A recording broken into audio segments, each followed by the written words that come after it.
ఈ బడ్జెట్లో అన్ని వర్గాల ప్రజలకి సంబంధించి ఈ దేశ ప్రజల యొక్క యాస్పిరేషన్స్ గురించి ఈరోజు పూర్తిగా ఈ బడ్జెట్లో క్లియర్గా కనిపించింది. ముఖ్యంగా రైతులకు సంబంధించి, అలాగే రెండవది ఏదైతే ఎంఎస్ఎంఈకి సంబంధించి, ఇండస్ట్రీకి సంబంధించి, మూడవది ఎంప్లాయ్మెంట్కి సంబంధించి, ఉద్యోగాలకు సంబంధించి ఇవన్నీ కూడా అడుగుతూ ఉన్నారు. మాకు డీబీటీతో పాటు మాకు డైరెక్ట్ బెనిఫిట్ ట్రాన్స్ఫర్స్తో పాటు మాకు కావాల్సింది ఉద్యోగాలు కావాలని అడుగుతూ ఉన్నారు.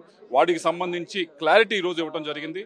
దీంతో పాటుగా ఆంధ్రప్రదేశ్కి సంబంధించి అయితే 7 పాయింట్లు ముఖ్యంగా 7 విషయాల గురించి చాలా క్లియర్గా చెప్పడం జరిగింది. మొదటిది అమరావతి క్యాపిటల్కి 15,000 కోట్లు స్పెషల్ గ్రాంట్ కింద ఇవ్వడం కానీ, అలాగే పోలవరం ప్రాజెక్ట్ని తొందరగా పూర్తి చేసేదానికి, మూడవది ఎసెన్షియల్ ఇన్ఫ్రాస్ట్రక్చర్ ముఖ్యంగా కుప్పర్తి నోడు, ఓర్వగల్లు ఇండస్ట్రియల్గా బ్యాక్వర్డ్గా ఉంది ఆంధ్ర, ఆ రెండింటిని డెవలప్ చేసేదానికి, మూడవది ఏదైతే అడిషనల్ క్యాపిటల్ ఇన్వెస్ట్మెంట్ అడుగుతా ఉన్నామో ఇన్ఫ్రాస్ట్రక్చర్ డెవలప్ చేయడానికి అది, ఐదవది ఏదైతే బ్యాక్వర్డ్ డిస్ట్రిక్ట్స్ ఉన్నాయి బుందేల్ఖండ్ లాగా మేము అడుగుతా ఉన్నాం ఎప్పటి నుంచో, దానికి సంబంధించి రాయలసీమ, కోస్టల్ ఆంధ్ర వీటన్నిటికీ కూడా ఈ డిస్ట్రిక్ట్స్ అన్నిటికీ కూడా స్పెషల్ గ్రాంట్ ఇవ్వబోతా ఉన్నారు.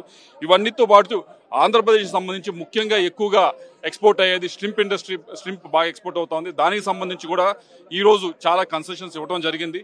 వీటన్నిటితో ముఖ్యంగా ఈ గడిచిన 5 సంవత్సరాల నుంచి ఏ విధమైన క్యాపిటల్ ఇన్ఫ్రాస్ట్రక్చర్ డెవలప్ అవ్వకుండా ఎలాగైతే వెనకబడిపోయిందో దాన్ని ముందుకు తీసుకెళ్లే బాధ్యత ఈరోజు చంద్రబాబు నాయుడు గారు తీసుకున్నారు.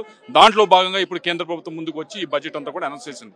దానికి మా అందరి తరపున, తెలుగుదేశం పార్టీ తరపున అటు ప్రైమ్ మినిస్టర్ నరేంద్ర మోడీ గారికి, ఫైనాన్స్ మినిస్టర్ నిర్మలా సీతారామన్ గారికి అందరికీ కూడా ప్రత్యేకంగా ధన్యవాదాలు తెలియజేసుకుంటాం.